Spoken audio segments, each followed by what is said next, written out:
day has finally arrived. The Z is finally legal for the road and I cannot be more excited.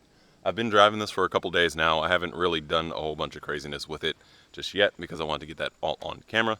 Not that it really would matter anyway, and you'll see why that is. With everything that's done to the car now, it's time to just enjoy the car for a little bit. We are still going to be working on Miso for a little bit on and off. We have a lot of body work to get done, so that really just can't be left. Otherwise, it's going to take an eternity to actually get the body on this car done. But with that all being said, at some point you might notice that there's a whole bunch of dots on the front of the car. Those are tracking dots for me 3D scanning the front end of the car for me to be able to design a hood for Miso. Now, when that will be done, we'll see. But there's a few other things in addition to that we have to get done on the car. But honestly, it's mostly body work if we're going to be honest. But we do have some interior things that we need to get done as well. And while we're doing all that, we will also be working on the Porsche. And the Porsche is mostly going to be body work too. So the videos are definitely going to slow down for a little bit here because body work is one of those things where you put in a whole bunch of hours for not a lot of visual change. With that being said, we are technically cutting the rear fender off the Porsche, so that video might come sooner than this body being finished. But with that all being said, one of the things that we haven't really done with this car yet is take it on the road and enjoy the car and actually drive the car. So without further ado, let's hop back in the car.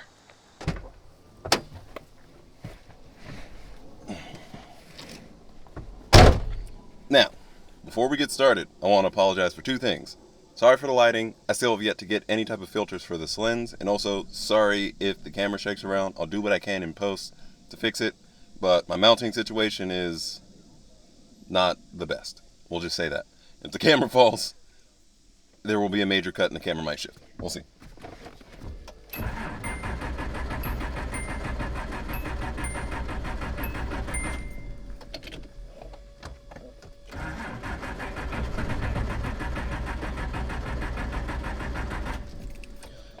I think this car is camera shy. This car has literally started perfect every single day since I've gotten this thing inspected. Actually, even before I got this thing inspected. But every single time you guys are watching, it's camera shy. I don't know why. I don't know what's going on with this thing.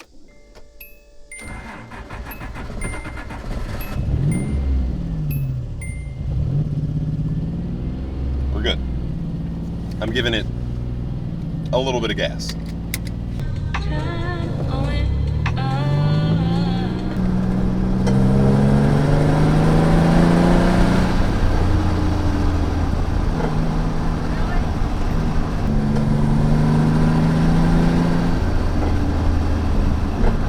Alright, so thing one, this car is actually pretty agile, like in the steering wheel. Like, it's a pretty agile car, all things considered. But the suspension needs tweaking, absolutely. I can see why a lot of people don't like these coilovers. They don't have the best dampening. It's kind of harsh. It's really harsh. Speed bumps that I would go over in my car going like 25, 30, I have to be close to 10 miles an hour in this car for me to get over them. With that being said, they handle great. Everything that you would want other than comfortability out of them, they deliver. They help you keep the grip through all the turns, even with the power down. Granted, this isn't the most powerful car, but they still do their job. Now, speaking about power, I've technically built a slower car. I know a lot of people are like, why would you do that? Well, here's the thing about it. Whenever you put Z32 pistons in the Zs, it already drops the compression ratio a little bit compared to what it would be in the Z32. Now, with that being said, I already got lower compression pistons to begin with. So, if you stack that on top of the internals that used to be in this engine, then you end up coming around to a slower car. But that's all for more power later, as we do have a turbo on this car. It's just not hooked up. So from factory, I want to say these cars came with around 200 horsepower, just shy of it. And we are definitely under that. So you may have heard the clip. That woman, I guess she thought I was speeding. I was going like 20. It's not very fast right now, like at all. I can floor it in first gear. Within 5 seconds, I'll maybe be going 30 miles an hour, if that. Like, it's not very, very fast. It's not even fast in the general sense of the word, at all. Ooh. With that being said, it sounds good.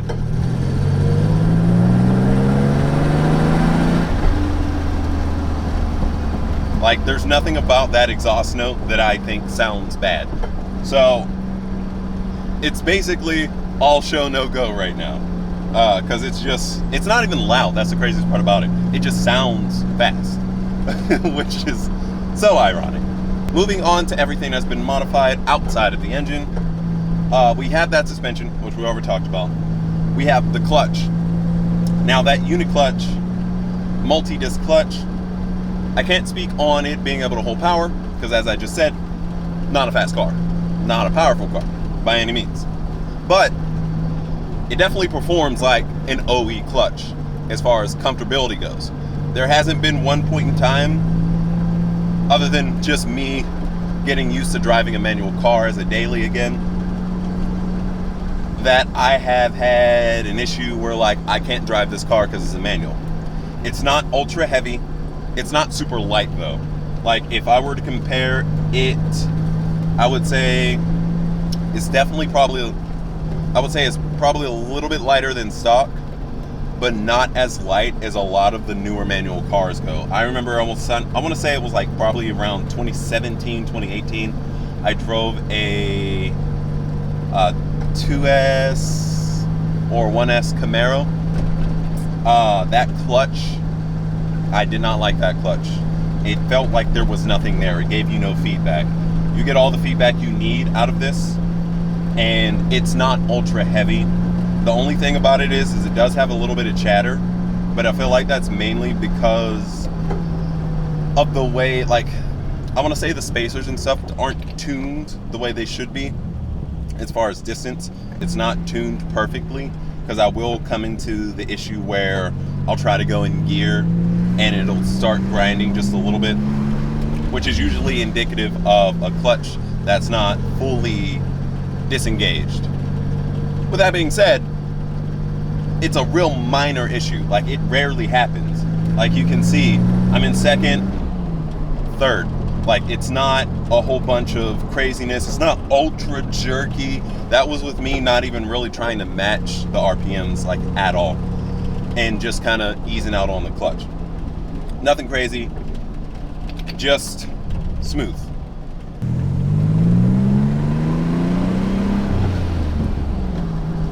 But yeah, the clutch is definitely awesome.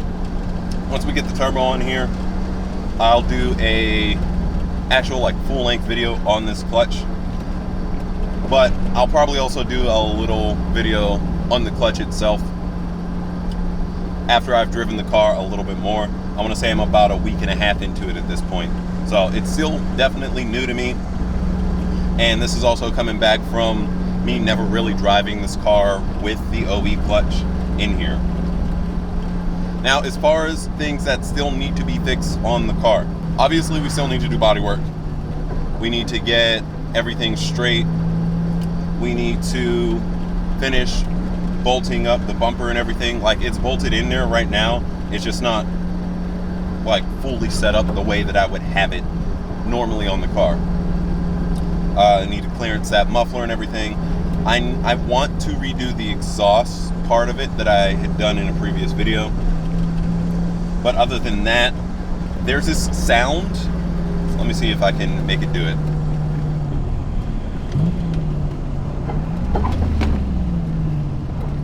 It's like that little clanking sound. I think that is either the bushing for the drive shaft, if there is one, or the transmission mount. One of the two. In addition to that, I think the rear wheel bearing needs to be looked at, because it's making quite a bit of noise, like over 35 miles an hour. It's not like a grinding noise, it's just that resonant whine. And other than those two things, the intake manifold that cracked whenever I put it on is part of the reason why the idle has never been quite right on this car. I do have a replacement one that I have to put on the car, but it needs to be cleaned up and everything first. So that's something we will definitely get to here in the near future. That'll probably come in a video of just like an update on the car, or when we're going out to a show or something. Right now it is the beginning of August 2025, so it's kind of towards the end of the show season. This car is in no way in show condition at all, but that's not going to keep me from taking it to his shows, because people still like the car. I've been stopped multiple times by people in the week that I've been driving this car just to talk about it a little bit. It's nothing crazy, but it's honestly, it's a cool car. What can you say? But the tune is drivable. It has the power to get you started where you need, and there's nothing up top right now. Like over 2.5, 3,000, no beans. Literally nothing there. With that all being said, the car is great. It's reliable enough, and I love it, honestly.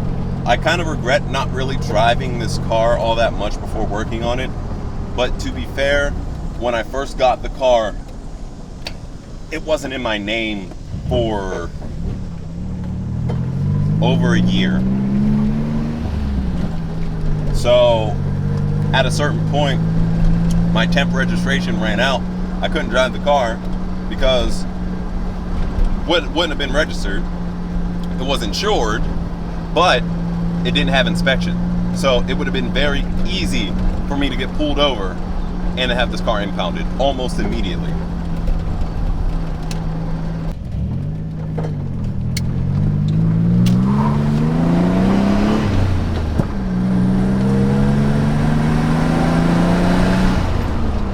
That's 35. That's more or less everything I can say with the car. We got the gauges and everything fixed. I got the tach adapter for the tach, so the tach actually works now with the Mega Squirt. Speedometer always worked. Everything works. The only other thing that's wrong is right now my fuel gauge is messed up. I want to say after about 4 or 5 gallons, it goes between having 5 gallons left in the car or being empty.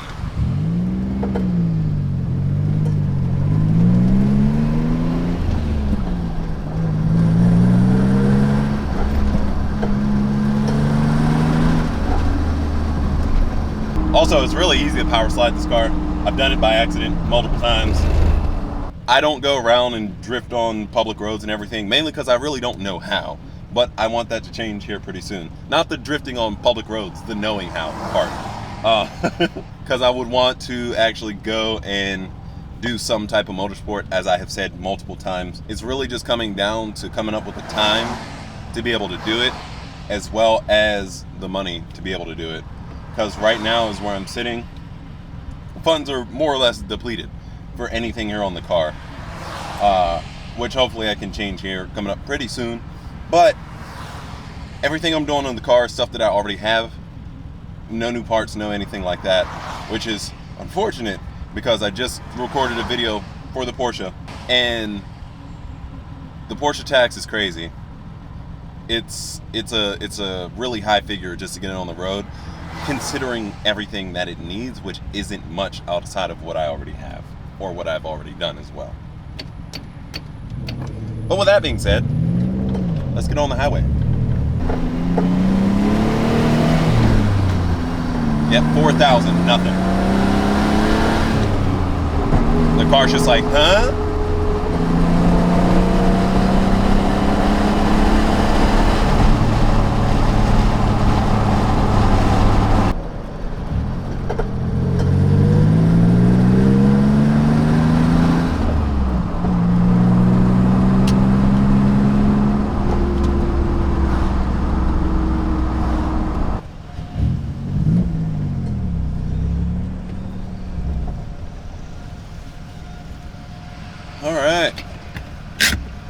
Well, that's that. That is Miso, my 1986 Nissan 300ZX, finally on the road after multiple years of being built, honestly. Obviously, it's not done yet. It's far from it. So, if you haven't already, please do consider subscribing, clicking that bell icon, and clicking all to get notified whenever we drop these videos, if you have not already. If you like the video, please hit the like button down below, and if you want to support just a little bit more, please head over to buymeacoffee.com/FatalRPM, where you can either buy me a tune, or get yourself one of these beautiful Boosted Bean shirts. Again, buymeacoffee.com/FatalRPM. As always, I want to thank you guys again for watching. Peace out, and I'll see you in the next one. Oh, I forgot to ask, if there's anything in particular you guys want to see coming from me with the car or anything like that. I have a couple videos planned that I want to do out in public, but let me know if you want to see something down below. Alright, peace.